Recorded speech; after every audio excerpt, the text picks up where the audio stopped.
Ya tenemos listo el cohete, solo necesitamos salir a buscar dónde experimentar con él y lanzarlo al aire. Este es el cohete que vamos a utilizar para explicar el funcionamiento de los cohetes. Es algo bastante interesante, espero que les llame la atención. Ahí tenemos un cohete para explorar el espacio y el infinito. No, eso no es verdad, no es tan verdad como lo quiere pintar Elon Musk. Primero tenemos que definir qué es un cohete, porque es fácil hablar de cohete sin saber qué es un cohete, ¿verdad? Entonces, ¿qué es un cohete? Es un misil que obtiene su impulso de un motor de cohete, ¿verdad? ¿Y cómo funciona un motor de cohete? Paciencia, ya lo vamos a ver. Ahorita las definiciones más básicas. Ahí está, miren. Un motor de cohete que lanza gas, ¿verdad? Lo calienta para poder lanzarlo y crear una propulsión que le dé un impulso bastante fuerte. Los gases de escape del motor del cohete se forman a partir del combustible transportado dentro del cohete. Entonces eso es interesante. El cohete transporta un oxidante y también transporta un combustible. Ya en el cohete se une el combustible y el oxidante y entonces hay una reacción. Cuando esa reacción ocurre, el gas arde, se expulsa y de ahí es donde obtiene el cohete su impulso para moverse hacia el frente. Los motores de cohete funcionan por acción y reacción, tercera ley de Newton, y empujan los cohetes hacia adelante simplemente expulsando sus gases de escape en la dirección opuesta a la alta velocidad y por lo tanto pueden trabajar en el vacío del espacio. Es la tercera ley de Newton, la vamos a explicar más adelante. ¿Qué significa esto? Que el motor acoplado al cohete lanza gas, ¿verdad? Lanza gas hacia la parte de atrás. Por la tercera ley de Newton, si yo aplico una fuerza en una dirección, esa fuerza va a aplicar una fuerza de la misma magnitud, pero en sentido contrario en mi cuerpo. Por eso es que si yo le doy una patada a una pared, me va a doler el pie, porque la fuerza que yo estoy aplicando en esa pared, la misma fuerza está aplicando la pared sobre mi pie. Y yo como soy humano y siento dolor, entonces voy a lamentar mucho haberle dado la patada a la pared. Entonces eso sucede aquí. El cohete lanza el gas, fuerza 1, y por la reacción, por la tercera ley de Newton, la reacción, esa fuerza aplicada por el cohete, aplica una segunda fuerza en sentido contrario, que es lo que hace que el cohete se mueva hacia adelante. Ya vamos a ver eso más adelante. Utilización de los cohetes, ¿para qué se utilizan? Para mover cargas, satélites, astronautas, inclusive armas. Y despegar armas en el espacio. Desafortunadamente el hombre siempre encuentra algo malo en todo lo bueno que descubre. Los cohetes podrían ser una maravilla, pero descubrimos también la forma de utilizarlos muy negativamente, así como sucedió con la energía nuclear. Ahí tenemos el cohete, ustedes pueden ver. Veamos si tengo fin de la presentación. Opciones de puntero. Aquí pueden ver el cohete, ¿verdad? El cohete lanza el gas hacia afuera y eso significa que aplica una fuerza hacia el gas, ¿verdad? Para que salga expulsado. El gas reacciona por la tercera ley de Newton. Esa primera fuerza se llama fuerza-acción. Los gases reaccionan por la tercera ley de Newton y aplican una fuerza en sentido contrario. Eso es lo que se conoce como fuerza de reacción y eso hace que el cohete se mueva en la dirección contraria.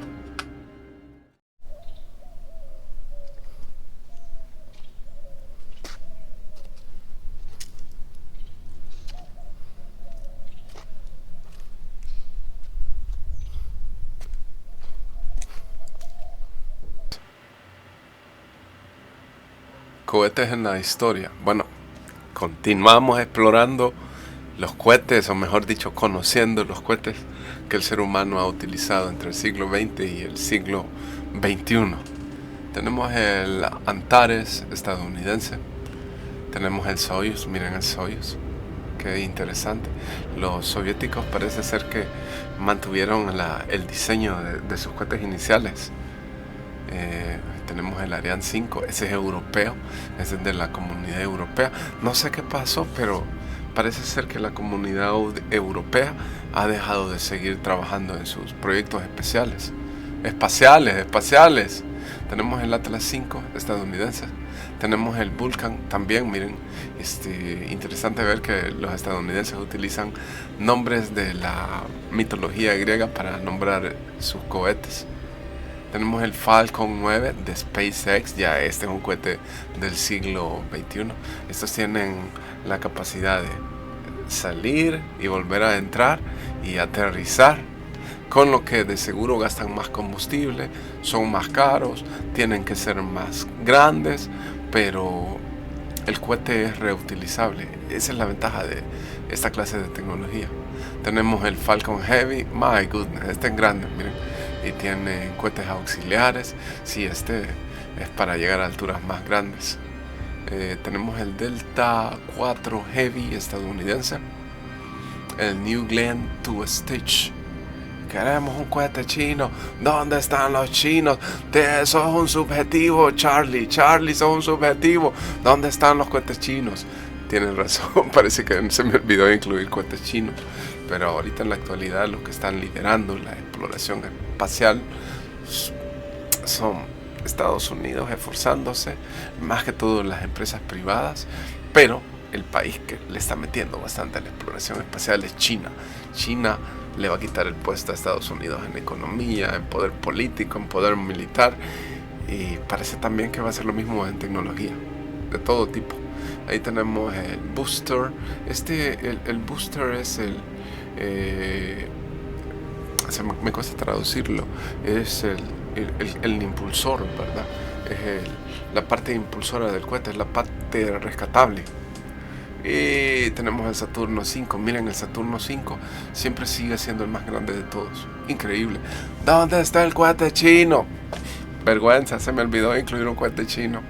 Shame on me, shame on me. Me van a asesinar los chinos. Admiro China, que viva el socialismo. A la mierda el comunismo. Perdón, a la mierda el capitalismo. Que viva China, que viva el socialismo. Se me salieron las plumas, lo siento mucho. Que viva China. Bueno, este es la bomba de aire. Voy a poner el pie aquí y con esto le voy a lanzar el aire a la botella. El cohete, el primer lanzamiento va a ser con presión, solo presión del aire. Veamos qué tanto sube. 1.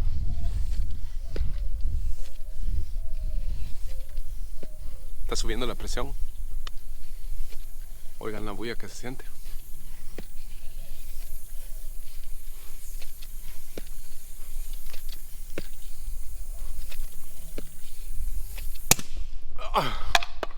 Ahí está.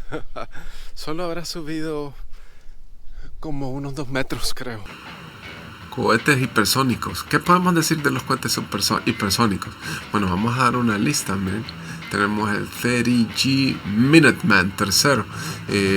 Tiene un rango de distancia de 13.000 kilómetros, una exactitud de 200 metros, o sea que la exactitud no es muy precisa y llega a alcanzar una velocidad de 28.400 kilómetros por hora. Tenemos también el Dongfeng 5B, este es de la India, miren, el rango es de 15.000 kilómetros, una exactitud de 800 metros, casi 1 kilómetro, o sea que no es algo muy efectivo. Bueno, pero si es una bomba nuclear, no creo que 800 metros haga mucha diferencia. El problema es que sea una carga convencional. 800 metros no es mucha precisión, no le va a dar al enemigo que está atacando. La velocidad es de 26.950 kilómetros por hora. Tenemos el Sarmat, este es el ruso, tiene un rango de 10.000 kilómetros, una precisión de 10 metros. My goodness, este sí es un buen proyectil. Para una carga convencional 10 metros no es mucha diferencia y tiene una velocidad de 25.500 kilómetros hora. Tenemos también el Jericho III, este si no me equivoco es un cohete ruso, tiene un rango de 11.500 kilómetros, una exactitud que no se conoce, está clasificada, y una velocidad de 25.000 kilómetros por hora, es bastante rápido.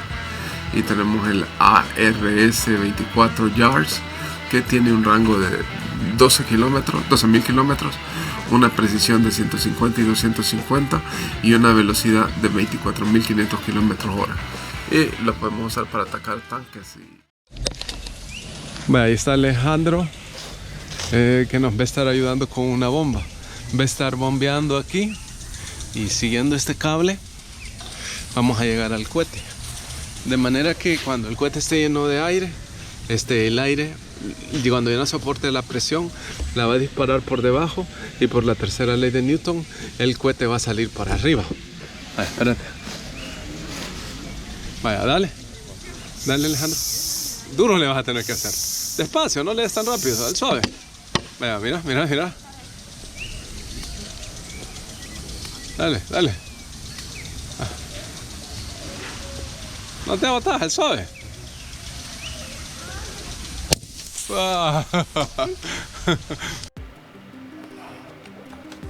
¿Cómo funcionan los cohetes? Don Usted todavía no ha explicado cómo funcionan los cohetes. Bueno, ya expliqué lo más fundamental, pero hay cierta información que se tiene que es básica y hay que saberla. Y la mayor parte de personas, bueno, como en un país pobre como en El Salvador tenemos un mal sistema educativo, no usamos la lógica para pensar cuáles son los principios básicos que se utilizan en el funcionamiento de estos cohetes.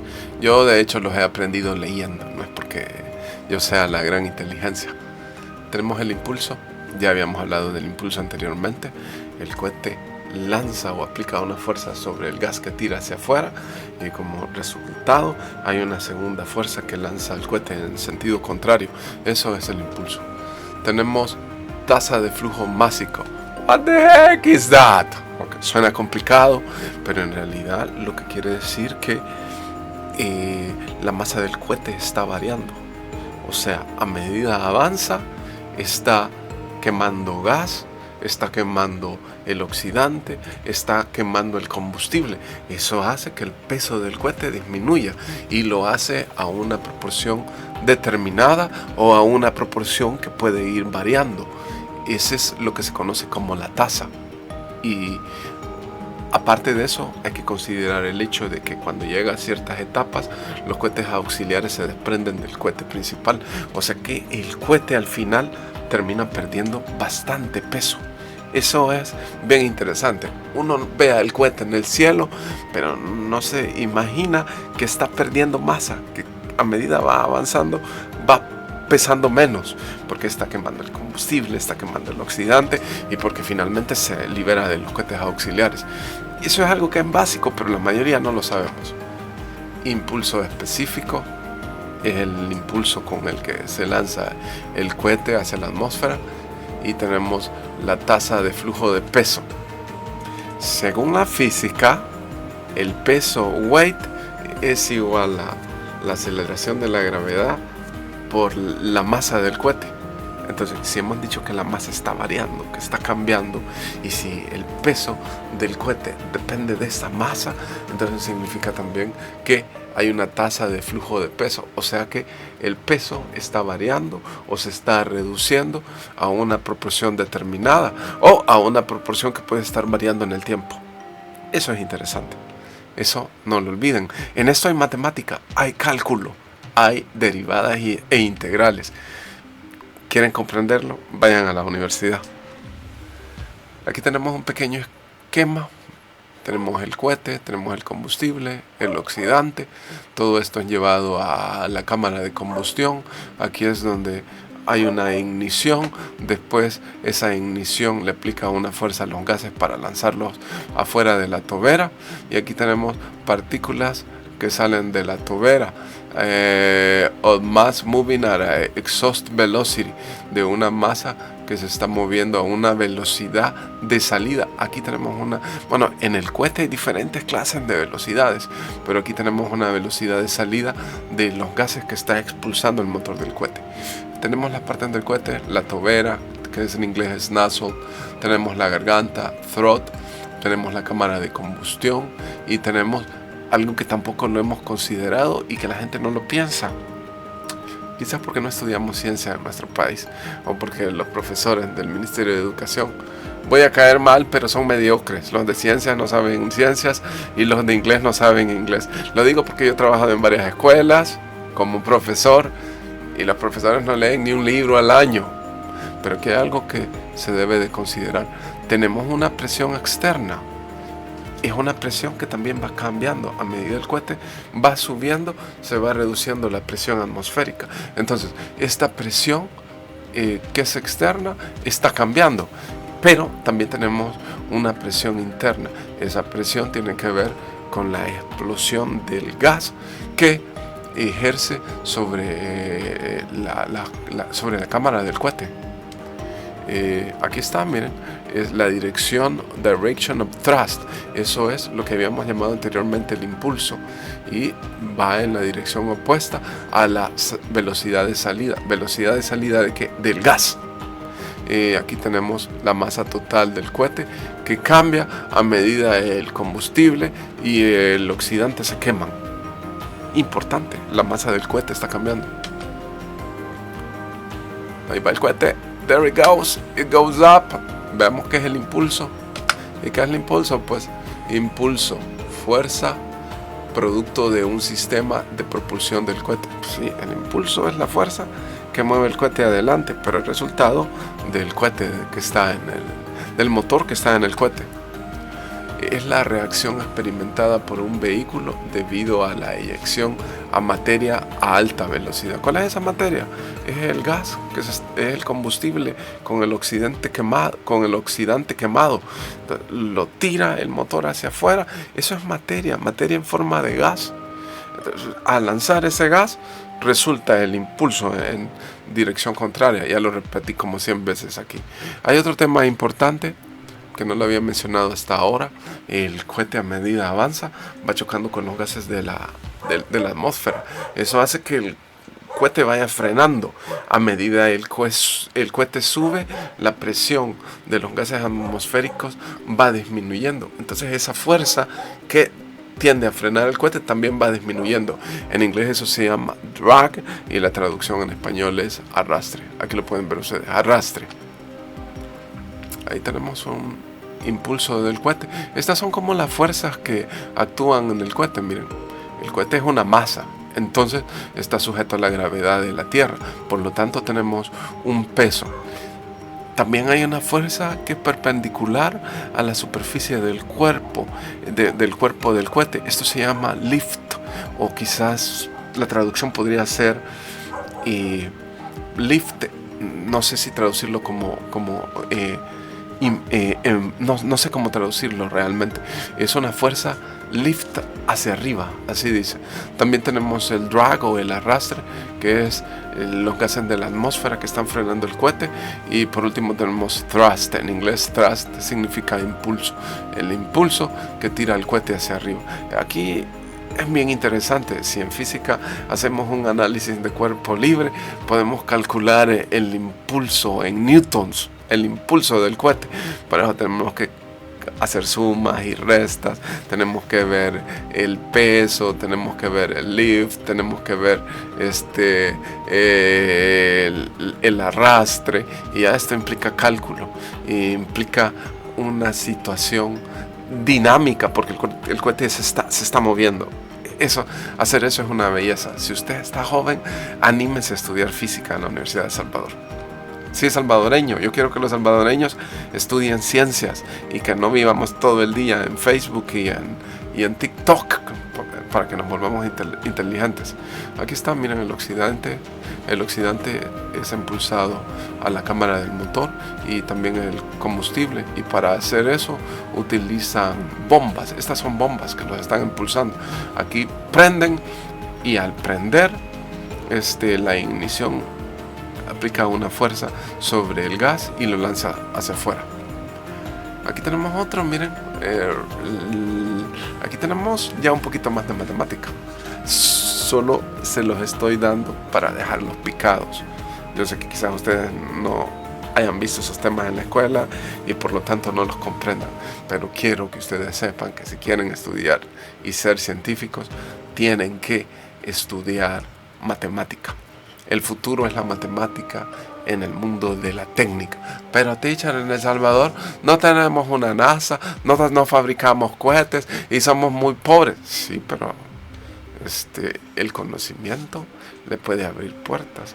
¿Quién sabe si usted termine trabajando algún día al tener bastante conocimiento en el extranjero? O aplica este conocimiento en áreas importantes de nuestro país. Miren que tenemos el combustible y el oxidante, ¿verdad? Aquí tenemos en la salida de la tobera algo que se llama velocity exit, o sea, la velocidad de salida del gas. Tenemos también una presión de salida. PE en inglés significa pressure exit, una presión de salida. Y tenemos AE, que significa area exit, o sea, aquí lo que tenemos es un área, una circunferencia. Y aquí está la salida y aquí tenemos una presión cero. Este es el nozzle y tenemos cierta información importante que es necesaria considerar en el funcionamiento de los cohetes. Este es el mass flow rate, el índice del cambio del flujo másico. Tenemos la presión, una presión externa y diferentes presiones internas dentro del motor. Tenemos la velocidad con la que se impulsa el cohete, pero también tenemos la velocidad con la que los gases son expulsados desde la tobera del cohete. Y tenemos una área. Entonces aquí tenemos una fórmula que define lo que es el impulso. Thrust. Thrust en inglés significa impulso y es una fuerza. Y miren, está en función de el cambio de la masa. El punto significa una operación matemática en cálculo que se llama derivada. La razón la razón a la cual está cambiando la masa del cohete, la razón a la cual se está quemando el combustible y el oxidante, multiplicada por la velocidad de salida del gas, más una presión de salida, menos una presión externa. Esto multiplicada por el área de salida de la tobera. Entonces, estas son las variables que nos ayudan a calcular el impulso del cohete. There we go, up we go. Look, that is beautiful. Eso es bello. Ahí hay ciencia. Tasa de flujo másico. Aquí tenemos el cohete. Total rocket mass, la masa total del cohete, se nombra con la letra M. Y esta cambia a medida que el combustible se quema. Este es el combustible, se quema a una razón de M punto. ¿Qué significa M punto? Es la razón a la cual cambia la masa del cohete, porque a esa razón se está gastando y se está quemando el oxidante y el combustible. Entonces, lo importante de esta idea es que la masa del cohete está cambiando en el tiempo. Lo puede hacer a una razón constante o a una razón que está cambiando en el tiempo. Esto se llama propellant exhaust. Este es el gas a la salida, o sea, el gas que accelerated to an equivalent exhaust velocity, acelerado a una velocidad equivalente de salida. Y C es producing thrust, o sea, C es el impulso. Más formulitas. Aquí tenemos Tsiolkovsky-Racket Equation. Aquí es donde hay que conocer la matemática para comprender bien el funcionamiento del cohete. Tenemos la ecuación de los cohetes de Tsiolkovsky. Claro está, tenía que ser ruso. La fuerza de impulso es igual al cambio de la masa por la velocidad de salida. Aquí tenemos, si derivamos la velocidad de salida en función del tiempo y lo multiplicamos por la masa total del cohete, esto va a ser igual a una expresión negativa que nos expresa el cambio de la masa en el tiempo multiplicado por la velocidad de salida de los gases en la tobera de los cohetes. La masa total del cohete, esto es algo que hay que ponerle atención, es primero la estructura del cohete, el metal, todo el material con que está construida la estructura del cohete. Tenemos la masa payload, o sea, la masa de la carga, y finalmente tenemos la masa del combustible y del oxidante. Eso es lo que se llama mass propellant. También tenemos la masa de la estructura y la masa de la carga. En teoría eso es constante. Lo que está cambiando es la masa del combustible, porque se está quemando, se está gastando. Y esto nos lleva a que una derivada de la masa de la estructura más la derivada de la carga, esto como no cambia, la constante de la derivada es cero. ¿Qué quiere decir? Que no está cambiando, que se mantiene constante. Y la derivada de la masa, de la estructura y de la carga es igual a la de la masa total. Aquí tenemos la derivada de la velocidad, o sea, el cambio de la velocidad es igual a la velocidad de salida de los gases en la tobera multiplicado por el cambio de la masa total con respecto a la masa total. Y aquí tenemos una bella ecuación, lo que hemos estudiado cálculo. Para nosotros esto es muy significativo. Yo estudié cálculo hace bastantes años, ya casi se me ha olvidado, ¿verdad? Pero esta es una belleza. The rocket starts from an initial to a final state. El cohete inicia desde un punto inicial a un punto final. Aquí tenemos los límites de la integral. BI es la velocidad inicial, BF es la velocidad final, y aquí tenemos la derivada de la velocidad, o sea, esta ecuación la estamos derivando. Aquí tenemos C, como es una constante, la sacamos de la integral y tenemos la masa inicial con la que el cuerpo despega y la masa final con la que el cohete termina, o sea, cuando ya ha gastado bastante combustible. Esto es la integral de la derivada de la masa respecto a m. ¿Usted no entiende esto? Vale chonga. Lo importante es que considere la idea de que hay variables que están cambiando para que el cohete funcione, y quién sabe, algún día va usted a la universidad, estudia física y se convierte en un genio de la física y de la matemática. Yo estoy haciéndole propaganda a la física porque yo estudié física 5 años en la Universidad de El Salvador, y aunque no me gradué porque me cambié de historia, porque también amo la historia, tengo el orgullo de haber cursado todas las matemáticas y todas las físicas, análisis vectorial, pasé un año estudiando química. Entonces, estos son temas de mi juventud que yo amo mucho. Vaya, miren, estas son las distintas etapas del cohete. Miren, before staging, antes de la separación de los cohetes, los cohetes secundarios. Después los cohetes secundarios se desplegan, ¿verdad? Entonces el cohete pierde masa. Finalmente queda este cohete con un gran impulsor, y después todo este cuerpo principal se separa de ya la nave espacial que va a quedar orbitando el planeta, o que es la que van a utilizar para llegar a la luna. Entonces imagínense una masa total, una masa media en la que se desplegan los cohetes auxiliares, otra masa de la tercera etapa que es el cohete principal, y a una última masa que es en la que ya se perdió el combustible, ya se perdieron todos los cohetes y solo queda la nave exploradora en el espacio.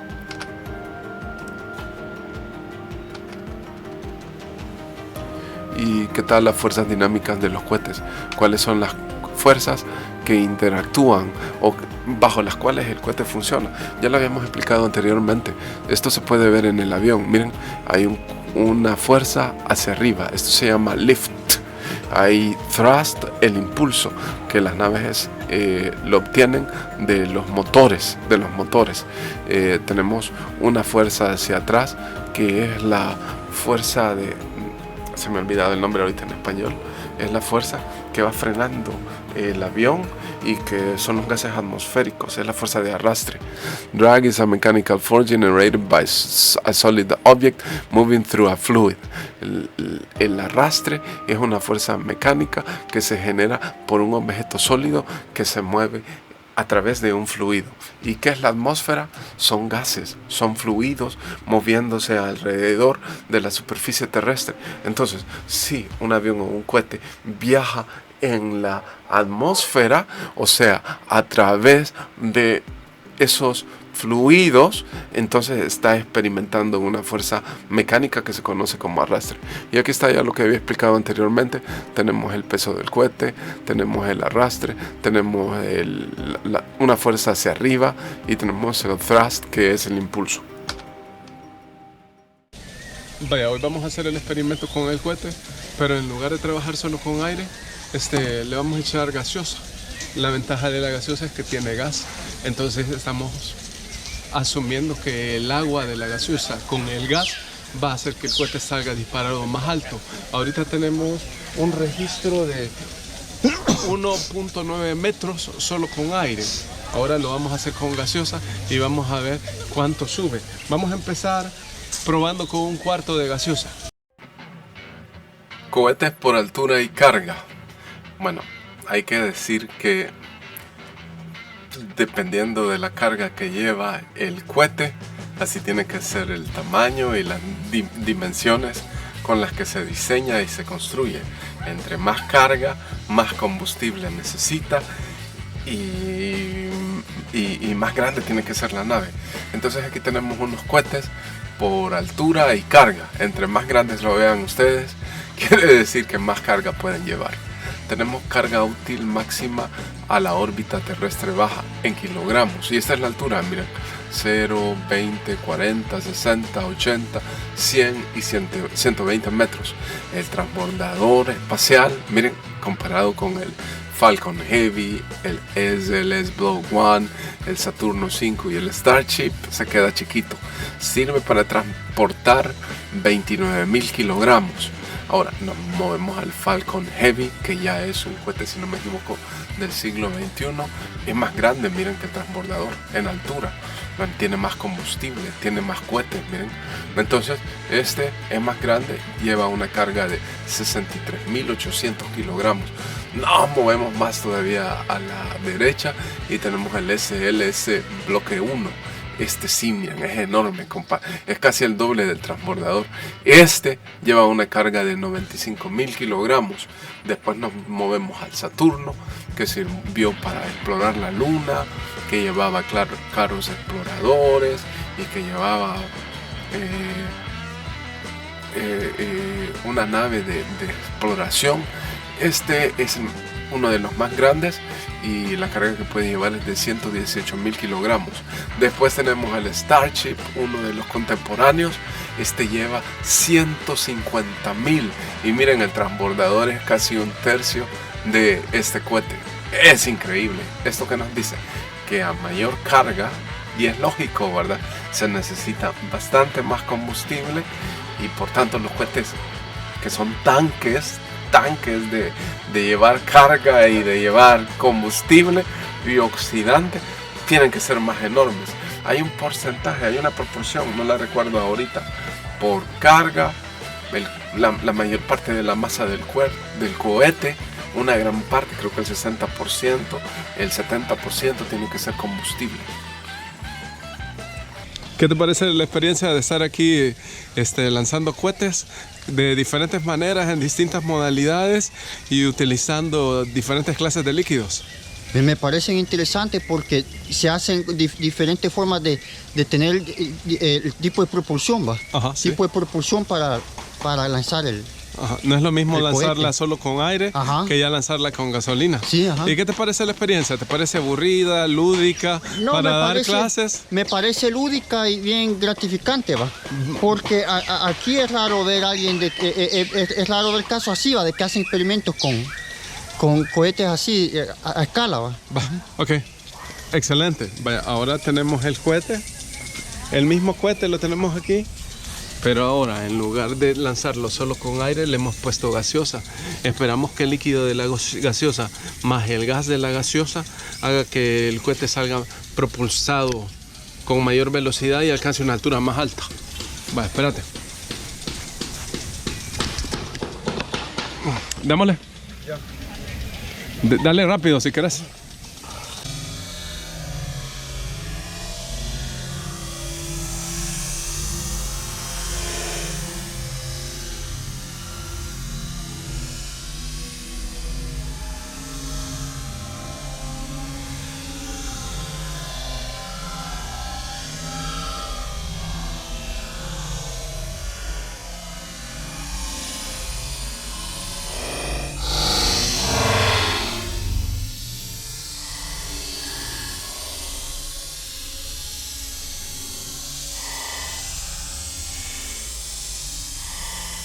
My God. Hoy sí va. And where is it? Hoy sí va. My goodness. Misil balístico alemán, el B-2. Bueno, esta parte se la hemos dedicado al primer misil exitoso que existió en la historia de la humanidad. Ahí lo pueden ver. Bueno, ahí no se ve tan exitoso como realmente fue. Fue el precursor de todos los cohetes y misiles que existen en la actualidad. Es el misil balístico alemán B-2. Los nazis lo diseñaron para atacar a los aliados, en especial para atacar a Inglaterra. Desafortunadamente el misil existía, pero no habían sistemas guía exactos que permitieran lanzar el misil a sitios estratégicos. Solo se lanzaba haciendo cálculos y bueno, se esperaba lo mejor. ¿Cuáles son las características del misil alemán B-2, que también se conoce como A4? Tenía una longitud de 14 metros, alcanzaba una velocidad de 5.740 km por hora, tenía un diámetro de 1.68 metros, era bastante grueso, una guía inercial, el peso del lanzamiento era de 12.87 toneladas y tenía un motor cohete de 26 toneladas de empuje a nivel del mar. Y el alcance que tenía era de 320 kilómetros. Es un alcance bastante pequeño para los estándares de hoy en día, pero era el primer cohete que existió en la humanidad. La ojiva llevaba una ojiva convencional de 910 kilogramos. Después el creador de este cohete, o el que manejaba el grupo de científicos que lo diseñaron y lo construyeron, von Braun, terminó trabajando para los Estados Unidos y terminó desarrollando el sistema de cohetes que los estadounidenses utilizaron para llegar a la Luna, para acelerar la exploración espacial y ponerse al día con los rusos, o mejor dicho los soviéticos, en un momento en que los soviéticos llevaban la delantera en el desarrollo de tecnología. Algunas características de este cohete: fue el primer misil balístico de combate, el primer cohete funcional en la historia de la humanidad, desarrollado en la Segunda Guerra Mundial por los nazis, ya se los había dicho anteriormente.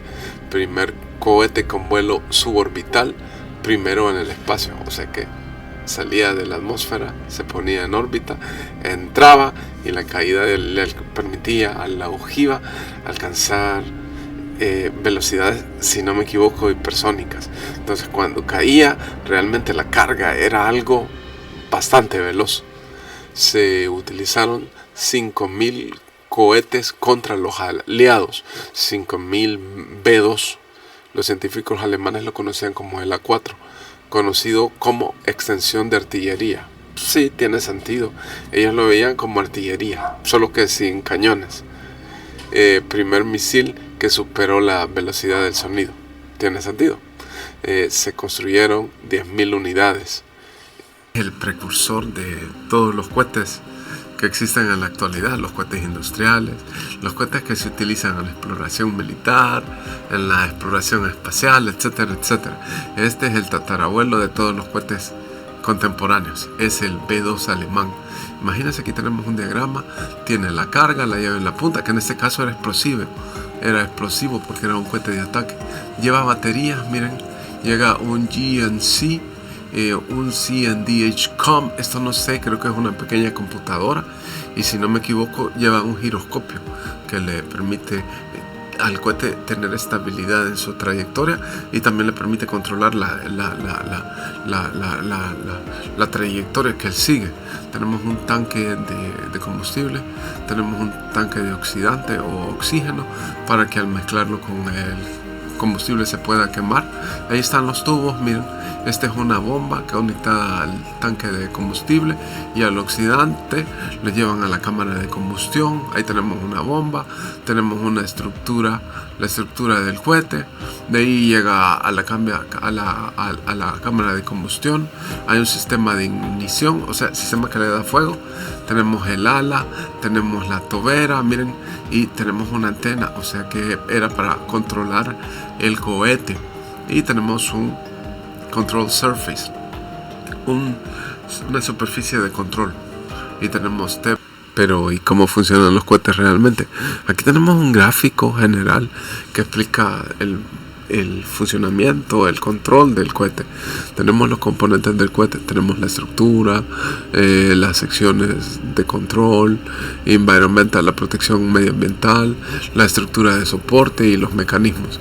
Tenemos la propulsión, el oxidante, el combustible, las bombas, la cámara de combustión, los igniters, los que le dan fuego y generan la combustión, las toberas y los sistemas de flujo de el oxidante y el combustible. Claro está, tenemos un GNC, aquí tenemos algo que ellos llaman impulso vectorial, controles de superficie, tenemos sensores de navegación y tiene computadores.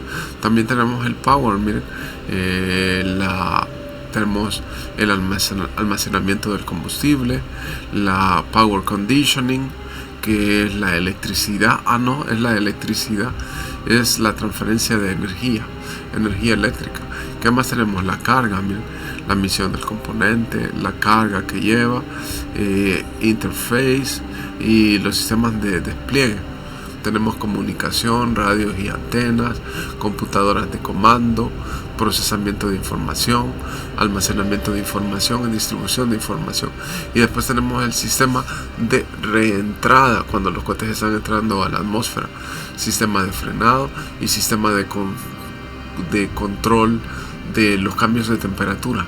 Sería literalmente Thermal Protection System, los sistemas de protección termal, lo que le ayuda al cohete a soportar los altos calores cuando entra a la atmósfera, y la fricción entre los gases de la atmósfera y la superficie del cohete le generan bastante temperatura, y de eso hay que protegerlo para que no vaya a explotar o no se vaya a quemar.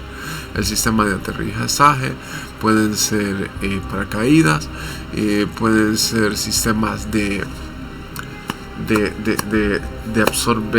absorben choques, y tenemos sistemas de emergencia, tenemos los sistemas de abordaje, los sistemas de incendios, de control de incendios, y los sistemas redundantes, que no sé realmente qué podría ser eso. Entonces ahí está la manera genérica. En ese momento Alejandro le va a echar toda la gaseosa al cohete, le va a echar toda la gaseosa al cohete, y lo vamos a probar solo con eso. Está echando 1/3 de la gaseosa que viene en la botella completa. Dale todo, sin miedo. Está echando. Ahí se está llenando el cohete. El gas más el líquido de la gaseosa en teoría va a impulsar más al cohete, y por lo tanto se va a elevar más, como ya lo pudimos observar en el lanzamiento solo de gaseosa, solo que en el anterior fue 1/4, ahora va a ser 1/3. Motores de combustible líquido. Pero ¿y cómo diablos funcionan? Tenemos aquí el combustible, el oxidante, aquí tenemos un gas. Este gas se inyecta al tanque del oxidante, y también miren, está conectado al tanque del combustible. Ese gas genera presión que obliga al oxidante y al combustible a fluir aquí a la cámara de combustión del motor, y aquí es donde se da la ignición. Tenemos bombas también, turbo pumps, que bombean los combustibles a la cámara, y finalmente se da la reacción y se lanza el gas hacia afuera. Aquí tenemos lo que se conoce como el nozzle divergente. O sea, miren, tenemos un cono en un sentido y tenemos el cono en otro sentido. Es el nozzle, que siempre me olvida. Tobera, tenemos una tobera hacia arriba y una tobera hacia abajo. Pues el punto de intersección es lo que se conoce como la tobera convergente. Qué interesante. Y aquí tenemos un motor. Miren qué complejo es. Miren qué complejo. Tiene un gimbal bearing, algo que se está moviendo. Tiene hydraulic, pneumatic interfaces. Tiene neumáticos hidráulicos de interfaces. Tiene un ducto de el oxidante, mira, aquí va el ducto con puntos flexibles. Tiene, miren, una bomba de combustible de baja presión. Tiene un pogo accumulator, un acumulador pogo, no sé qué es eso. Tiene una válvula de combustible, miren, que es la que regula el flujo de combustible a la tobera o a la cámara de combustión. Tiene un controlador, aquí está la tobera. Tiene, miren, la salida de la tobera. Tiene Structure of Attaching Gimbal Actuator, la estructura de un gimbal que está pegado al motor. Tiene High Pressure Fuel Turbo Pump, tiene una bomba turbo que está a alta presión. Fuel Pump Discharge Pipe, esta es la tubería del combustible. Power Head Thrust Chamber, una cámara que sirve para controlar el impulso, y una turbobomba. También tiene una para el oxidante, pero a baja presión. Tiene un interfaz eléctrico, un panel de interfaz eléctrico, aquí lo pueden ver. Y tiene Low Pressure Oxidizer Turbo Pump, una bomba turbo a baja presión para el oxidante. Se ve como algo bastante complejo, aunque los principios al verlos aquí resulten bastante fácil de comprenderlos, pero ya la mecánica, la combustión, la química y sincronizar todo eso ha de ser bastante complejo. Ahí pueden verlo, ahí está el motor.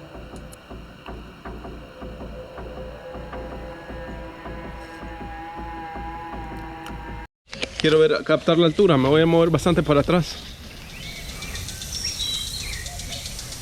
Dale, 1, 2, 3.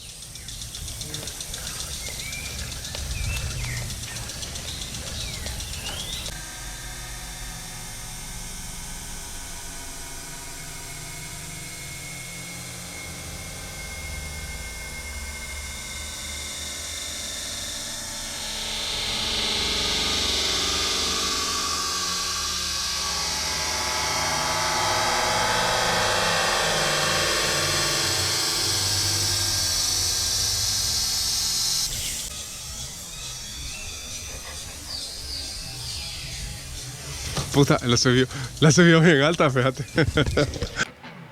Sistemas de control de dirección. Bueno, ya sabemos cómo funciona el cohete y lo principal es el impulso.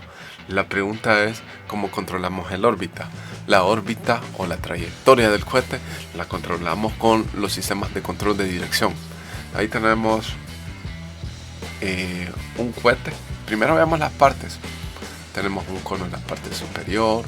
El cuerpo del cohete se llama fuselaje y tenemos alas. Las alas son un sistema de control de dirección, pero no es el único. Veamos aquí que tenemos. Ya lo que habíamos estudiado anteriormente. Tenemos el empuje, el impulso y tenemos centro de gravedad. Y si no me equivoco es CP, no sé qué es realmente CP. Veamos, empuje. De gimbal. ¿Qué es el empuje de gimbal? La dirección de la oh my goodness, se me olvidó. La dirección del nozzle se puede cambiar. Al cambiar la dirección del nozzle, esta fuerza que se aplica aquí en función del punto del centro de gravedad puede hacer que el cohete varíe su dirección. Esto es lo que se llama dirección de empuje de gimbal. Empuje de gimbal. Aquí pueden verlo. El gimbal se mueve el nozzle, esta parte de la salida del cohete, y al moverse, miren, con respecto al centro de gravedad, el cohete cambia su dirección. Eso es algo bastante interesante. ¿Y qué más tenemos aquí?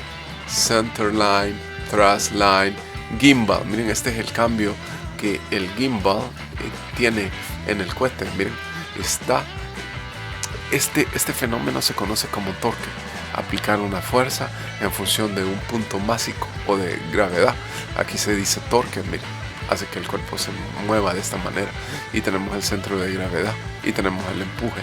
Cuando el gimbal no está a un grado cero, se mueve recto, pero si el gimbal empieza a variar, entonces hay un hay un ángulo de cambio de dirección. Tenemos esto, vemos que es esto. Ahí están, miren, las aletas. Esas son las aletas del cuerpo del cohete. Al moverse las aletas del cohete, podemos variar la dirección. Y aquí tenemos lo que se conoce como torque. Aquí tenemos un centro de la masa de un cuerpo y le aplicamos una fuerza a través de una barra, en este caso, miren. Y tenemos una fuerza 1 y tenemos una distancia. Y este símbolo es el torque, es el fenómeno de cambiar la rotación de un cuerpo aplicando una fuerza. Esa fuerza es mayor a medida se vuelve más pequeña, a medida se vuelve más grande la distancia, y es menor, si no me equivoco, a medida disminuye la distancia. Entonces el torque es, digámoslo, directamente proporcional a la distancia, y el torque es también directamente proporcional a la fuerza. O sea, el torque cambia cuando se aumenta la fuerza y se disminuye, pero también el torque aumenta cuando la distancia entre la fuerza y el punto de aplicación aumenta o disminuye. Sistemas de control de dirección. Veamos que tenemos aquí cohetes auxiliares. Estos se llaman cohetes Vernier. Estos cohetes también sirven para cambiar la dirección en la trayectoria del cohete. Ahí pueden ver, miren, cuando el cohete despega, los cohetes Vernier entran en funcionamiento y pueden corregir la trayectoria del cohete. Claro está que esto de nuevo lo que hace es aplicar un torque con respecto a algo que se conoce como centro de gravedad en todo el cuerpo del cohete. Ahí está, miren, ustedes pueden ver cómo estos cohetes lo pueden hacer rotar. Tenemos aletas de empuje. Las aletas de empuje están dentro de la tubera del cohete. Se me olvidó esa palabra, ya la recordé. Ahí está, miren el cohete, ¿verdad? Ahí está, lanzando gases hacia afuera, y esa es la tecnología que se utiliza. Aquí están las aletas de empuje, están dentro de la tubera del cohete, y ustedes pueden ver cómo se mueven, y al moverse cambian la dirección del flujo de los gases que se están lanzando hacia afuera. Eso tiene un efecto en la dirección del cohete. Ahí pueden ver otra manera de lograr cambiar la dirección. Esto también sirve para aumentar la velocidad, si no me equivoco, en los aviones caza. Vaya, yo te aviso cuando, todavía no. Me voy a alejar bastante porque... Vaya, dale.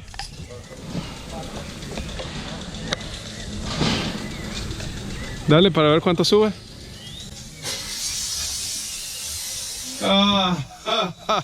No subió mucho. En este caso, la botella la hemos llenado de agua.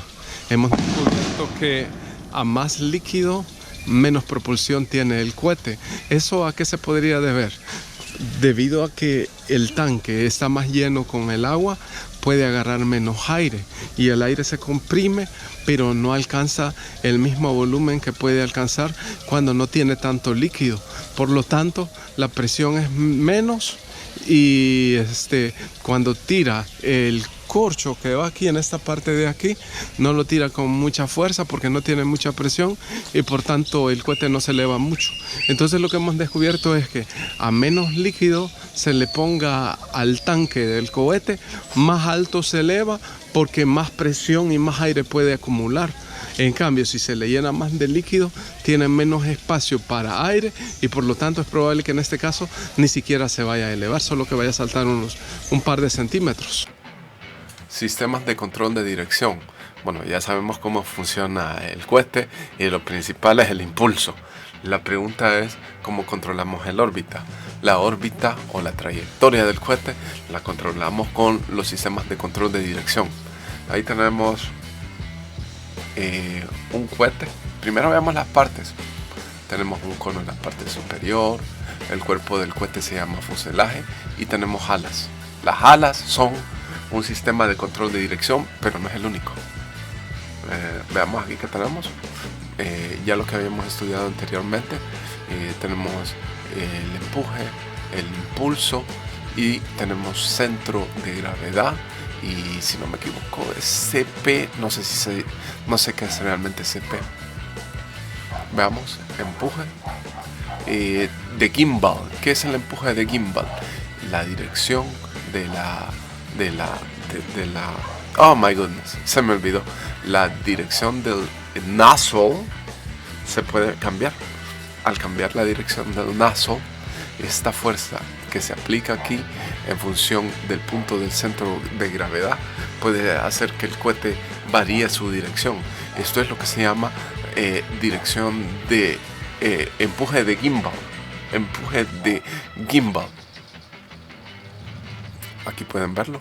El gimbal se mueve el nozzle, esta parte de la salida del cohete, y al moverse, miren, con respecto al centro de gravedad, el cohete cambia su dirección. Eso es algo bastante interesante. ¿Y qué más tenemos aquí? Center line, thrust line, gimbal. Miren, este es el cambio que el gimbal tiene en el cohete. Miren, este fenómeno se conoce como torque. Aplicar una fuerza en función de un punto másico o de gravedad. Aquí se dice torque, miren, hace que el cuerpo se mueva de esta manera. Y tenemos el centro de gravedad y tenemos el empuje. Cuando el gimbal no está a un grado cero, se mueve recto. Pero si el gimbal empieza a variar, entonces hay un hay un ángulo de cambio de dirección. Tenemos esto, vemos que es esto. Ahí están, miren, las aletas. Esas son las aletas. Las aletas del cuerpo, del cohete. Al moverse las aletas del cohete, podemos variar la dirección. Y aquí tenemos lo que se conoce como torque. Aquí tenemos un centro de la masa de un cuerpo y le aplicamos una fuerza a través de una barra, en este caso, miren. Y tenemos una fuerza 1 y tenemos una distancia. Y este símbolo es el torque, es el fenómeno de cambiar la rotación de un cuerpo aplicando una fuerza. Esa fuerza es mayor a medida se vuelve más pequeña, a medida se vuelve más grande la distancia, y es menor, si no me equivoco, a medida disminuye la distancia.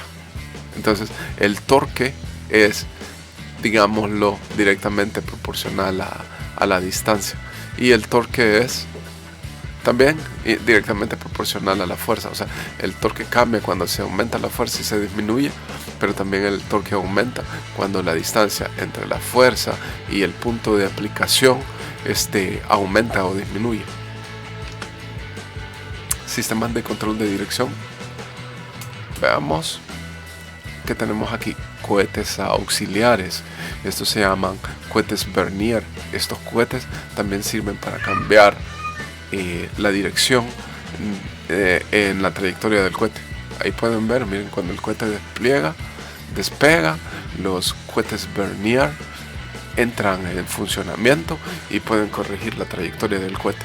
Claro está que esto de nuevo lo que hace es aplicar un torque con respecto a algo que se conoce como centro de gravedad en todo el cuerpo del cohete. Ahí está, miren, ustedes pueden ver cómo estos cohetes lo pueden hacer rotar. Tenemos aletas de empuje. Las aletas de empuje están dentro de la tubera del cohete. Se me olvidó esa palabra, ya la recordé. Ahí está, miren el cohete, ¿verdad? Ahí está, lanzando gases hacia afuera, y esa es la tecnología que se utiliza. Aquí están las aletas de empuje, están dentro de la tubera del cohete, y ustedes pueden ver cómo se mueven, y al moverse cambian la dirección del flujo de los gases que se están lanzando hacia afuera. Eso tiene un efecto en la dirección del cohete. Ahí pueden ver otra manera de lograr cambiar la dirección. Esto también sirve para aumentar la velocidad, si no me equivoco, en los aviones caza.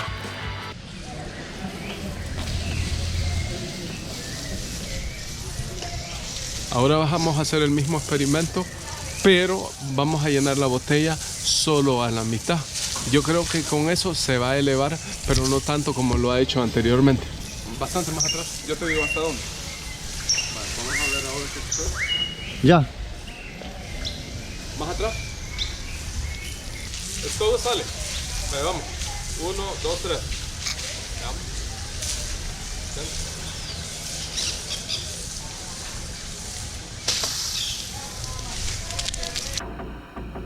Bueno, ahora tenemos el principio de acción-reacción, que es como lo más importante en el funcionamiento del cohete. Y yo les decía anteriormente que tiene que ver con la tercera ley de Newton. Ahí tenemos el cohete. El cohete aplica una fuerza sobre el gas y lo tira hacia afuera, mejor dicho el motor. Eso es la acción, y como resultado, de acuerdo a la tercera ley de Newton, esa fuerza aplica la misma fuerza sobre el cohete, pero en dirección contraria. Eso sería la reacción. ¿Cuáles son las etapas? Miren, tenemos la ignición, tenemos la transferencia de calor, que es donde se da el ciclo ideal, y tenemos la energía cinética o cinética, que es cuando el cohete ya se está moviendo. Aquí podemos ver el principio de la tercera ley de Newton. El señor aplica una fuerza sobre la pelota, pero al mismo tiempo la pelota le aplica una fuerza a él, y eso hace que él retroceda con su carrito. ¿Por qué se detiene? Por la fricción de las llantas con la superficie del suelo. Si no hubiera esa fricción, entonces quizás se mantendría moviendo hacia atrás eternamente, y la bola también seguiría hacia adelante sin detenerse nunca. Aquí tenemos otro ejemplo. El cañón lanza una bola, ¿verdad? Una bala, aplica una fuerza sobre la bala y la lanza al frente. Esa es la fuerza sobre la bala, y por la tercera ley de Newton, la bala aplica la misma fuerza sobre el cañón y lanza el cañón en sentido contrario. Aquí tenemos otro ejemplo. El cañón dispara con una fuerza que tiene componentes verticales y horizontal, y el componente horizontal de la fuerza tira al camión hacia atrás. El cañón lanza la bola, y la fuerza horizontal de la bola o de la bala lanza el cañón hacia atrás. Tercera ley de Newton. ¿Cómo se expresa? Aquí está, miren, tercera ley de Newton. Tenemos el ejemplo de un hombre empujando un muro. Al empujar al muro, el hombre aplica una fuerza sobre el muro. A eso le llamamos fuerza de 1 sobre 2. O sea, la fuerza del hombre sobre la fuerza de la pared. Y entonces, ¿qué sucede? La pared reacciona aplicando la misma fuerza sobre el hombre. Entonces a esa le llamaríamos la fuerza de la pared sobre la pared del hombre, que en este caso sería la fuerza de 2 sobre 1. Ahora, miren, las fuerzas tienen la misma magnitud, o sea, la misma medida cuantitativa, pero hay un cambio. ¿Cuál es el cambio? Una se aplica en una dirección y la otra se aplica en una dirección contraria, o podríamos decir que se aplica en un ángulo de 180 grados. Así es como se expresa la ley de Newton, y se lee: a toda fuerza aplicada sobre un objeto le corresponde una fuerza de la misma magnitud, pero en sentido contrario. Y como es en sentido contrario, a esa fuerza se le pone el signo negativo. Ahí está, podemos verlo en el cohete. El cohete aplica una fuerza sobre el agua para lanzarla. Esa fuerza se debe a la presión que hay entre el agua y el tanque del cohete, y cuando lanza el agua aplica una fuerza en sentido contrario que hace que el cohete pueda volar. Hay que tener cuidado con la tercera ley de Newton, porque siempre nos meten problemas a los seres humanos, así como en este caso. Disparó el cohete, pero el cohete lo lanzó a él para atrás, ¿verdad? Usted le da una patada al pared, a la mesa, y le duele. Entonces la tercera ley de Newton está jugando con usted. ¿Pero por qué? Porque usted no estudió física. Estudie física para que estas cosas no le pasen. Bueno, y ahora vamos con trajes espaciales. Pero los trajes no tienen nada que ver con cohetes, pero sí tienen que ver con exploración espacial.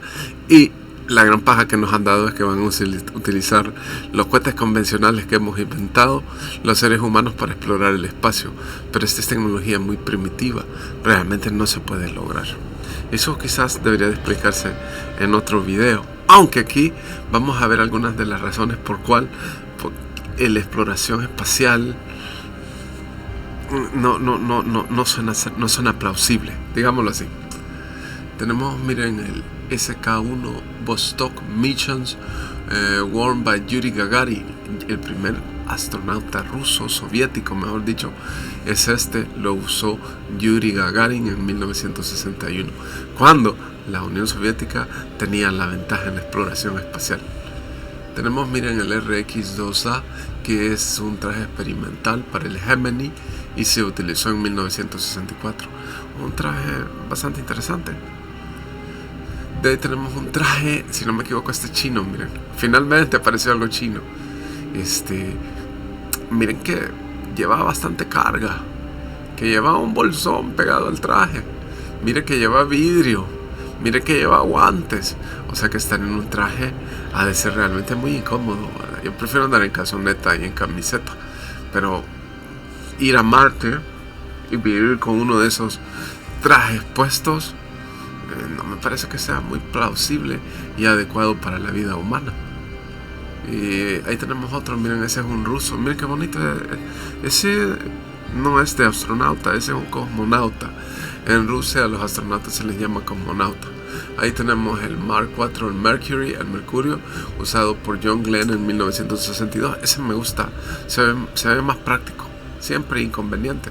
Imagínese, usted está en el espacio, en la luna, no hay oxígeno, tiene que cuidarse del calor, no se puede quitar el traje y de repente le dan ganas de ir al baño.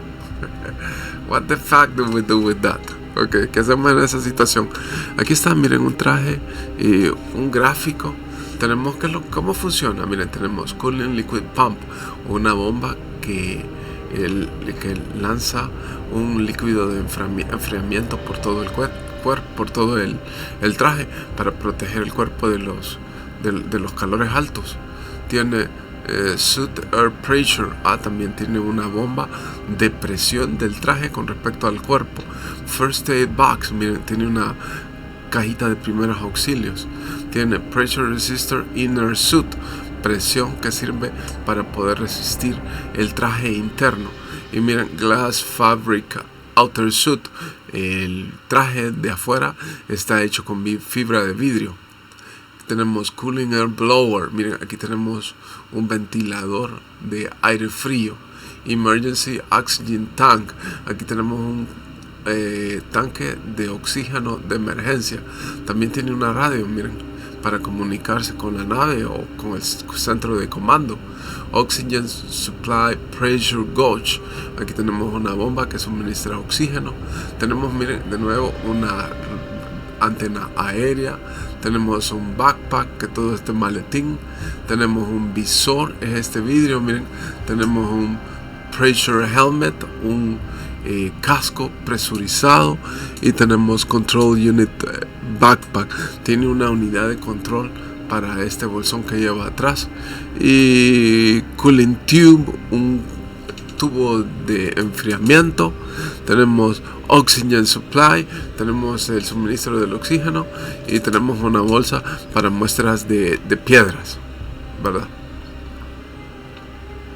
Y aquí están varias razones que a mí me hacen pensar que la exploración espacial es imposible. ¿Para qué sirven los trajes? Dispositivo de control térmico. O sea, al estar en el espacio no nos protege la atmósfera terrestre. Estamos expuestos de manera directa a la radiación espacial. Eso hace que aumente la temperatura del cuerpo o se enfríe. Por lo tanto, necesitamos algo que controle esa temperatura, esos cambios de su temperatura. Dispositivo de suministro de oxígeno. Pues sí, vamos a seguir respirando. Entonces necesitamos una bomba que nos esté suministrando el oxígeno, que vamos a andar cargando en algún tanque. Imagínense.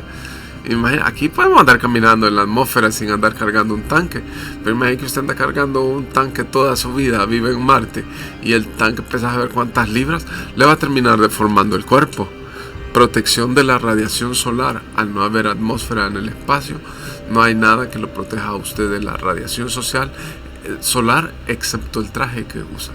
Esa radiación solar lo puede matar y le puede causar cáncer, que lo puede terminar matando, como los rayos ultravioletas aquí, ¿verdad? En la Tierra, si usted se expone mucho a la radiación solar, los rayos ultravioletas le pueden dar cáncer de piel y lo pueden terminar matando. En el espacio no hay atmósfera que lo proteja, entonces esos rayos radiactivos lo golpean directamente. Eso a mí me hace pensar que vivir en el espacio no es algo plausible para el ser humano. Miren, tenemos protección contra meteoritos. Como hay bastante basura espacial en órbita, uno de estos trajes tiene que protegerla de un tornillo que se puede ir que puede estar en órbita y se vaya moviendo a la velocidad de una bala y que fácilmente le pueda romper el traje. Entonces, eso a mí me parece bastante imposible. Me golpea una y me protegió el traje, pero después me golpea otra. ¿Cómo voy a sobrevivir? Traje presurizado a presión atmosférica. Tiene que tener una presión atmosférica para que los flujos corpóreos fluyan dentro del cuerpo como si estuviera en la tierra. Entonces también no solo es de usar el traje, sino que el traje tenga una presión, pero que sea la presión adecuada. Imagínense qué complejo. También el traje tiene que darle movilidad, le tiene que ayudar a moverse sin mucha dificultad. Pero ¿cómo va a ser eso posible si el traje pesa bastante y usted lo anda cargando cada vez que se mueve? Y si está en otro planeta, ¿qué tal si en Marte la gravedad es mayor a la de la Tierra o es menor a la de la Tierra? Eso es otra cosa que lo va a afectar. Tiene que tener sistemas de comunicación. Ya dijimos que tiene un radio. Tiene almacenamiento de agua y comida. Y si le da hambre, ¿cómo va a ser ahí para comer? Han de haber tubos que van a dar directamente a la boca, ¿verdad? Y el alimento ha de ser una especie de líquido. Y tiene gestión de desechos. Y si me dan ganas de orinar, y si quiero hacer el número 2, el traje tiene que tener una gestión de desechos. Ahí lo siento, ahí se tiene que hacer. Y los trajes pueden pesar 220 libras. ¿Cómo va a vivir usted en el espacio? Va a vivir en Marte cargando un traje de 220 libras, donde solo por el hecho de que no hay gravedad, sus músculos se atrofian o se van a terminar atrofiando por haber una gravedad diferente y por andar jalando un traje que pesa demasiado. Los astronautas, como regla, al pasar más de 6 meses en órbita, cuando regresan a la Tierra, se les han atrofiado los músculos, por lo tanto ya no pueden caminar. Y eso solo es 6 meses o más. Imagínense que manden un cohete con seres humanos de la Tierra a Marte, que yo creo que el tiempo de viaje son 9 meses a 1 año. Cuando llegue el cuerpo a Marte va a llegar totalmente atrofiado, va a ser una masa. O sea, nos vamos a deformar, y en esa deformación, ¿qué va a suceder con los órganos humanos? Lo más probable es que muramos. Entonces, ¿cuál es? Falta de oxígeno, exposición directa a la radiación que nos mata y que aquí en la Tierra nos produce cáncer, problemas de movilidad, andar jalando un traje que vale 220 libras, que pesa 220 libras, que sería como andar 2 sacos de café o de frijoles en la espalda, y problemas para la temperatura y problemas para la presión. Entonces los trajes espaciales sirven de mucho, pero para mí al mismo tiempo me muestran que la exploración espacial no es posible. Entonces, Elon Musk, te podés ir a Marte en uno de estos trajes, y entre más pronto te vayas, adiós, y ya dejas de joder y de explotar a tus hermanos terrestres en la Tierra. Andate a Marte, por favor. Velocidades de los cohetes. ¿Y qué tal la velocidad de los cohetes? Es algo sobre lo que se puede entregar bastante información. Ahí tenemos las ondas mecánicas del aire moviéndose, claro está, en la atmósfera terrestre. La velocidad del sonido en la atmósfera es de 343.2 tomates sobre cebollas. No, sería distancia sobre tiempo, ¿verdad? 343,2 metros sobre segundos. Cuando se habla de cantidades físicas, siempre es necesario dar unidades de medida. Aquí son metros sobre segundos. A esta se le conoce como Mach, o sea, la velocidad del sonido se le conoce como Mach. Ahí la pueden ver ustedes saliendo de un parlante. Y un avión, digamos, normal viaja a velocidad subsónica, o sea, a una velocidad que está menor a un Mach, que está entre 0.2 de un Mach y 0.08 de un Mach.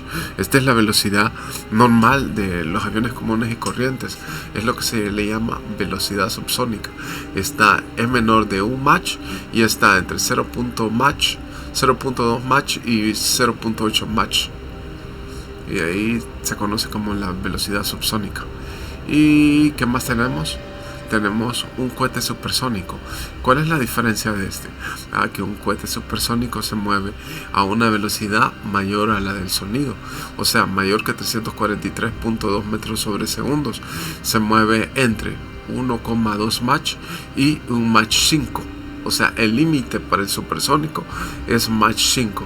¿Y qué pasa si paso el Mach 5? Bueno, cuando llegamos a un Mach, se da la explosión sónica. Ustedes la pueden ver ahí. La explosión sónica es cuando la velocidad del vehículo pasa la velocidad del sonido, o sea, es mayor, rompe la velocidad del Mach. Y tenemos este cohete, pues bastante moderno. Este tiene una aerodinámica bastante interesante porque es un cohete hipersónico. Cohete hipersónico es aquel cuya velocidad es mayor de 5 Mach, o sea, la velocidad del sonido multiplicada por 5. Imagínense. Movimiento del cohete respecto al sistema de coordenadas ortogonal. En pocas palabras, ¿cuántas clases de movimiento se pueden lograr con un cohete? ¿O cuántas clases de movimientos se pueden controlar durante la trayectoria del cohete con los mecanismos que vimos anteriormente? Ahí tenemos un sistema de coordenadas ortogonales.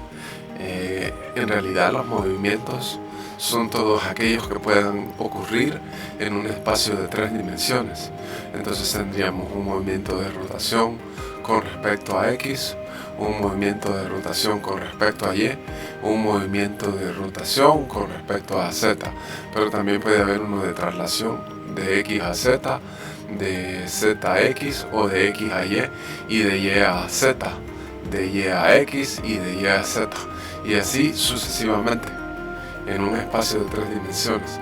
Aquí tenemos el cohete, miren, puede girar alrededor del eje X. Lo podemos rotar, eso es lo que se llama pitch, con respecto al centro de gravedad. Lo podemos rotar y también lo podemos rotar de acuerdo al eje X, o sea que lo podemos mover en esta dirección, ¿verdad? En una dirección XY, lo podemos mover en una dirección XZ y también lo podemos mover en una dirección XY y también en un ZY. Entonces ahí tenemos todos los movimientos. Aquí lo tenemos, miren. Movimiento positivo de rotación, este es el ángulo. Movimiento negativo sería el ángulo contrario. Movimiento positivo de pitch sería el cohete girando así, ¿verdad? Verticalmente en torno a su su punto de gravedad o su punto másico. También sería lo contrario, movimiento negativo. Movimiento en Z es lo que le llamamos movimiento en yo, ¿verdad? Un movimiento en yo sería así, miren, sería así. Y tenemos el negativo. También tenemos un cambio de movimiento con respecto a X, o sea, eso es el desplazamiento. Y tenemos un cambio negativo respecto al drag, ¿verdad? O al drag, a esa fuerza que le llamamos drag anteriormente. Eso sería un cambio de traslación negativo. Ahí tenemos el cohete. 1, 2, 3, rockets away. Algunos de los movimientos posibles. Ahí el cohete con delta X, movimiento en X. Miren, se está desamblando. Tipos de cohete según el uso. ¿Y cómo se clasifican los cohetes? Dependiendo de la función que tengan. Podrían ser cohetes de transporte, cohetes de carga y cohetes militares y cohetes de ataque militar. Ese es mi gato, el negrito, se llama Obama porque es negrito y es un cohete, es un gato espacial. Es un gato astronauta. Ahí tenemos el primero. Ese, miren, es el cohete orbital. Los cohetes orbitales son los que alcanzan la órbita terrestre. Ahí pueden ver ustedes las diferentes clases de órbitas que hay. ahí es donde por lo general tenemos los satélites. Entonces el transbordador subía a colocar satélites, a repararlos y a bajarlos, ¿verdad? Está por encima de la, digamos, la capa atmosférica del planeta. Entonces tenemos los cohetes orbitales, ¿verdad? ¿Qué otro tipo tenemos? Los cohetes suborbitales. Estos son menos complejos. Estos son cohetes experimentales. No salen del campo gravitacional de la Tierra. Son usados para pruebas técnicas y científicas. Y ahí tenemos un gráfico muy interesante. Miren, lanzan el cohete, Launch Boost Phase 12 Second Burn. Miren, lanzan este cohete para que tome muestras de las capas más altas de la atmósfera, para que mida temperatura, mida presión. Miren, aquí llega en 1 minuto y 30 segundos a 62 millas. Definition of space. Esta es la línea que marca el límite entre el espacio y la atmósfera terrestre. 72 millas. Apogee. Payload separation, separación de la carga. Reentran, y cuando reentran se rescatan utilizando paracaídas. Estos son los cohetes experimentales. No sirven más que para otra cosa y no llegan hasta la órbita, sino, como el nombre lo dice, suborbitales. Llegan a niveles más bajos. Entonces, que tenemos dos clases de cohetes: suborbitales y orbitales. Yes, there we go. Tipos de cohetes. ¿Cuántos tipos de cohetes hay y cuáles son? ¿Y cuáles son las diferencias? O al menos la diferencia en tecnología. Ahí tenemos, miren, este es un cohete de combustible líquido. O sea, el oxidante y el combustible que llevan, que sirven para quemar y para darle el impulso al cohete, van en estado líquido, ¿verdad? Que es uno de los 3 estados de la materia básicos que se conocen. Aquí tenemos un gráfico, miren, lleva un tanque de oxígeno, ese es el oxidante, y lleva un tanque de combustible, y tiene una bomba. Miren, la bomba jala el oxígeno a donde está el combustible, también jala el combustible, y aquí en el interior de la cámara del motor de cohete se mezclan, y ahí es donde prenden fuego y el gas es expulsado hacia afuera. Entonces, la primera clase sería cohetes de combustible líquido. ¿Qué más tenemos?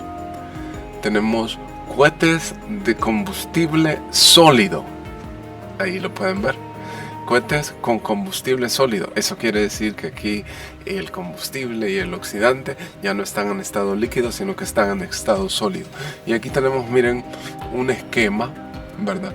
El igniter es la chispa que enciende el motor, Aquí tenemos el propelente. El propelente o el combustible viene en forma sólida, y aquí tenemos el oxidante, si no me equivoco. La desventaja de estos cohetes es que una vez se inicia el proceso de funcionamiento, ya no se puede detener, porque no se puede controlar por medio de válvulas el flujo de combustible, ¿verdad? El oxidante viene en medio del combustible, entonces, como una candela, se enciende y ya es una reacción hasta que se acaba el combustible. Aquí tenemos la tobera, y aquí tenemos la garganta del cohete, y aquí tenemos la tobera de salida. Entonces, una desventaja de esta clase de cohetes es que una vez encendido no se puede apagar. Aquí tenemos, miren, un pequeño esquema. ¿Qué es lo que tenemos aquí? Tenemos 2 tanques de oxidante, o sea, podríamos decir que es oxígeno. Aquí tenemos la cámara de combustión, aquí en donde se mezcla el oxidante, que miren, tenemos aquí una inlet pipeline, o sea, una tubería y una bomba que jala el oxidante y lo tira a la cámara del gas. Pero también aquí tenemos, miren, un tanque de gas que también empuja el oxidante hacia la cámara de gas del motor. Aquí se mezcla tanto el oxidante como el combustible, y ahí en la cámara es donde se da la reacción química. Y aquí tenemos la tobera, que es donde sale el gas acelerado a una gran velocidad. Todo esto implica matemática. Este es un video, digámoslo así, caricatura sobre el funcionamiento de los cohetes. Para estudiar y para conocer el funcionamiento de los cohetes, ya no se diga para diseñarlos y crearlos, se necesita bastante matemática, se necesita química y se necesita también conocer cómo funcionan los distintos metales. Eso es lo bueno de ser ingeniero. Yo pienso que es más difícil ser un ingeniero que ser un científico. El científico genera conocimiento de ramas específicas de las ciencias. El ingeniero viene, toma ese conocimiento y lo lleva a la práctica. Y ya en la práctica, crear la técnica, diseñar las máquinas y construirlas, yo creo que ese es un gran reto. Entonces los cohetes de motores híbridos. Bueno, Space Shuttle, este es un cohete de motores híbridos. El Space Shuttle, o el transbordador de la NASA, tiene un cohete que utilizaba propulsión líquida en su núcleo y cohetes sólidos para el impulso adicional. Interesante. Entonces, ¿qué es lo que nos está diciendo? Que el oxidante viene en forma de gas y el combustible viene en forma sólida. Entonces tiramos el oxidante al centro del combustible que está en estado sólido y ahí se empieza a dar la reacción, ¿verdad? Finalmente termina lanzando el gas a altas temperaturas desde la tobera del motor del cohete. Interesante. Entonces tenemos ya ahorita tenemos hasta este momento 3 clases de cohetes: de combustible líquido, de combustible sólido y los motores híbridos que llevan oxidante líquido y llevan el combustible en su estado sólido. Una maravilla. Y ahora miren esto que tenemos aquí, qué interesante. Este es un cohete para mí de película de Star Trek, ¿verdad? Estos se llaman cohetes con motores eléctricos. Estos tienen un funcionamiento diferente. Utiliza paneles solares para obtener energía eléctrica. Entonces despliega los paneles solares en el espacio y de seguro ahí la energía la obtiene de la energía solar, ¿verdad? La energía del sol.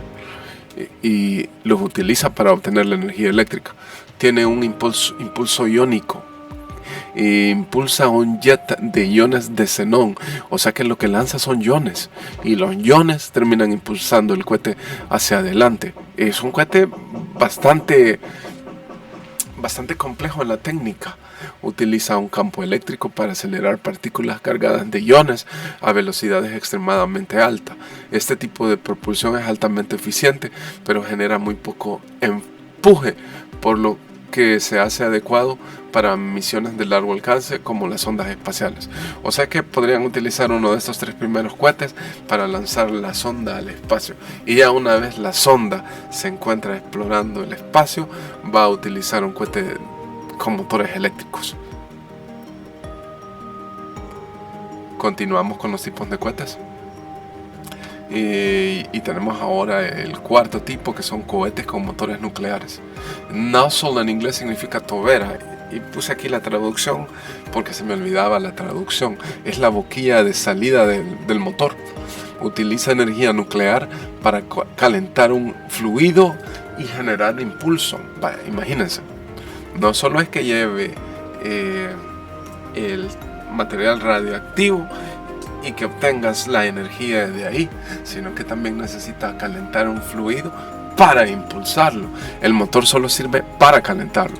Aquí tenemos un primer diagrama.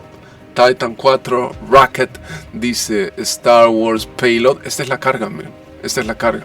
Todo esto es el cohete, ya, el motor del cohete. Imagínense, es casi un 60%, ¿verdad? Un 60% de la estructura está diseñada para llevar la carga del combustible y de los cohetes. Entonces dice Second Stage, la segunda etapa, el cohete nuclear. Miren aquí es donde está el reactor nuclear. First Stage Rocket, Motor and Boosters. Boosters son los impulsadores. Tiene 3, 1, 2. Bueno, los impulsadores son los cohetes secundarios, ¿verdad? Que son los que se despegan o se desacoplan del cohete cuando ya está en movimiento. Pero aquí tenemos el reactor, miren, aquí tenemos el reactor. Ahora, ampliamos esta sección. ¿Qué tenemos? Tenemos liquid hydrogen is flash vaporized by pumping it through the core of a nuclear reactor. Entonces, el hidrógeno se evapora. ¿Y cómo lo evaporamos? Lo lanzamos por estos tubos al núcleo del reactor nuclear. La energía del reactor nuclear evapora el hidrógeno y eso hace que ya evaporado el motor los lance como gas hacia afuera. Y entonces el impulso se obtiene del gas hidrógeno y es 3 veces is up 3 times that of conventional fuel, y es 3 veces más potente que el de los motores en estado líquido y en estado sólido. Esta es la tobera, miren, a mí siempre se me olvida la traducción de esta palabra, que es nozzle. Y aquí ya tenemos el reactor nuclear. Fuel rods, tenemos estas esferas chiquitas, pequeñitas, son los materiales radiactivos. Made from two perforated pipes, o sea, se hacen de tubos perforados y se empacan en esta cápsula de uranio. Aquí tenemos el hidrógeno, miren, líquido, que entra al núcleo del motor y la reacción que aquí se realiza lo convierte en gas y lo lanza hacia afuera.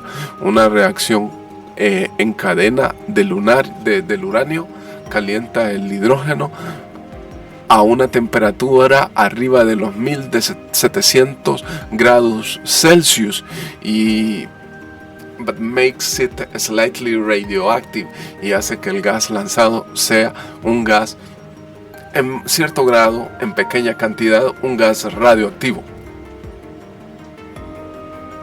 Aquí tenemos, miren, otro esquema, Nuclear Rocket Engine. ¿Qué es lo que tenemos? Miren, la tobera, aquí tenemos una bomba, aquí tenemos el hidrógeno, la tobera, eso es cómo funciona. Miren, tiene también una turbina, es bien interesante. Aquí tenemos un shield, o sea, un escudo de protección. ¿De protección contra qué? Contra la radiación de el núcleo radioactivo que tenemos aquí. Aquí tenemos un reflector, aquí tenemos el núcleo del reactor, y aquí tenemos pressure shell, aquí tenemos una cápsula a presión.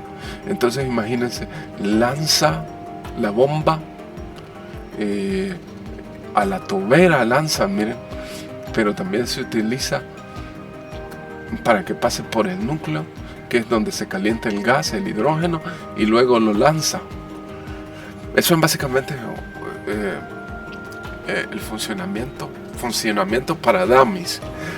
Para comprender el funcionamiento de los procesos atómicos nucleares hay que estudiar física y química, y este video lo estoy haciendo para que usted, si usted está joven, le den ganas de ir a la Universidad de El Salvador, estudie química y estudie física o matemática. Si aspira a entender cómo funcionan los cohetes, la matemática nunca la puede dejar de lado. ¿Y qué matemática necesita? Necesita álgebra, aritmética, geometría, trigonometría, cálculo, ecuaciones diferenciales y estadística. ¿Tiene usted la capacidad de hacerlo? Sí, si quiere hacerlo, si quiere sacrificarse y si quiere esforzarse. Se requiere sacrificio y esfuerzo para dominar esas áreas. Aparte de que si lo que va a estudiar es ingeniería, ya se va por otras áreas, ¿verdad? Que incluyen el diseño gráfico, que el dibujo y ya materias específicas que los ingenieros toman.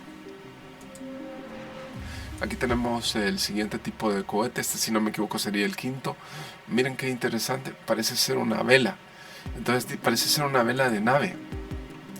Cohetes con motores basados en fotones. Miren, la tobera, la boquilla de la salida, todo esto es la tobera. Miren, utiliza antimaterial y material para convertir la masa del combustible en radiación. Interesante, el combustible que lleva lo convierte en radiación. Dirigida en una sola dirección, esta luz es suficiente para crear empuje. Ya estos se utilizan en la exploración espacial para hacer que la nave pueda hacer sus viajes en el espacio no se utilizan para salir de la atmósfera de la Tierra, claro está. Halley's Comet Rendezvous Solar Sail Designs Consider. Este es el cometa, miren, Halley, así se llamaba este cohete y así se diseñó. No se movía con explosiones, dice. Vemos cuáles son las partes. Tiene control vane, tiene lightweight reflective sail. Refleja los fotones, miren, refleja los fotones. Al reflejarlos los lanza en una dirección y los fotones los lanzan hacia el frente. La tercera ley de Newton, interesante, no deja de funcionar con los cohetes convencionales, con los cohetes nucleares y en este caso con los cohetes basados en la tecnología de los fotones. Payload on movable boom. Okay. Esta es la carga, miren, aquí lleva la carga. Y lightweight, high tensile strength support strings. Bueno, está hablando de estas cuerdas. Esa sería el quinto tipo de cohete, pero este ya es especializado para la exploración espacial.